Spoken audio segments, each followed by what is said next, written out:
Juliet Holness is requesting an urgent investigation into PATH.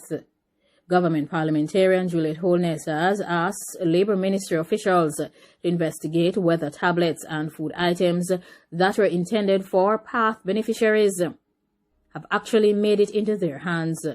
The request came on the heels of concerns that were voiced by members of Parliament on both sides of political divide during Tuesday's meeting of the Public Accounts Committee of Parliament, in which it was alleged that there may be improprieties on the part of individuals entrusted with disbursing PATH benefits. It also followed a disclosure by Permanent Secretary for the Ministry, Colette Roberts-Wisden, that officials have noticed that over the last 5 years, school attendance among children on PATH has declined. According to Roberts-Wisden, that says something about it. I don't know if it is the program design or something else.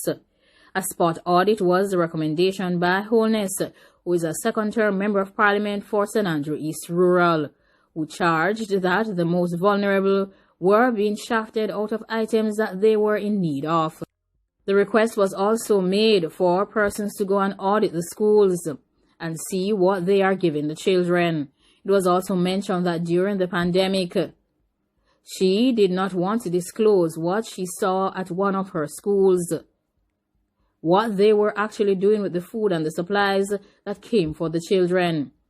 They did not get it. So it may well be that you disperse the benefits, but it does not get to the hungry child that needs it. Hinting at further improprieties, Holness said that I would not want to add one thing that you should include in your audit. Those tablets given to students on PATH, please run an audit to see if those students have gotten their tablets, and you would be surprised. She further went on to state that there are persons who keep collecting PATH checks, but who really are not in need. The request is being made for PATH to be cleaned up and for persons to do a reassessment. It is a critical program. It is almost at the point of having limited to no effect on the people who genuinely need it. The problem is that we do not want people's business out in the public, but it would have been good if you had a mechanism where persons on PATH were able to share, and so that these beneficiaries and the members of Parliament could go through and say, but stop, Julian on PATH and he's not making so much money. Of course, it would be another trigger to say that the social worker should check out these 10 persons, and I could send out a letter to the ministry to say, please investigate. Something has to give because we are not reaching the most vulnerable. She also charged that officers of the ministry have been refusing to tend to people who have fallen off the program and have requested re-verification in order to get back on.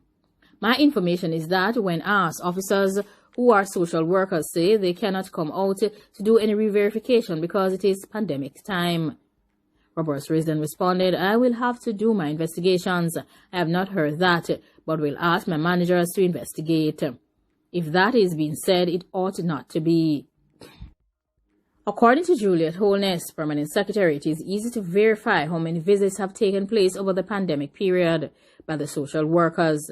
So you would have had a log, and if the activity has significantly declined, you should not have to look far. The numbers will not lie. Holness's points were supported by opposition Member of Parliament Dr. Maurice Guy, who said there are some persons out there who are not to be on the PATH program, but they are on the PATH program. I know policemen, not constables, whose children are on PATH. Teachers who have not just left school, whose children who are on PATH. And the poor, the very destitute, are not. They are the ones who will line up at the constituency office during, before, and even after the pandemic to say, Member of Parliament, what can you do for us? The last verification exercise for the program, which is in its 19th year, was done in 2013. Roberts-Wisden has said that the program is due for an overall and an assessment. Like, comment, share, and subscribe. Let me know what you think about the issues surrounding this PATH program and persons being on the program who do not qualify for financial assistance. And of course, they Statements that have come out of the PAC's meeting is that there needs to be an urgent audit and check on the schools to see if the children who are supposed to be path beneficiaries of tablets are in receipt of those. And there is also a request for them to check to see what happened to food supplies that were supposed to be given to children who attend school and are in need of some support. There is also a call for a re-verification exercise to ensure that all those who are on the PATH program are indeed in need of the financial assistance from the government. Now, of course, leave your opinion down below and let me know what you feel should take place with this PATH program that is moving into its 20th year. Thanks for watching. Goodbye.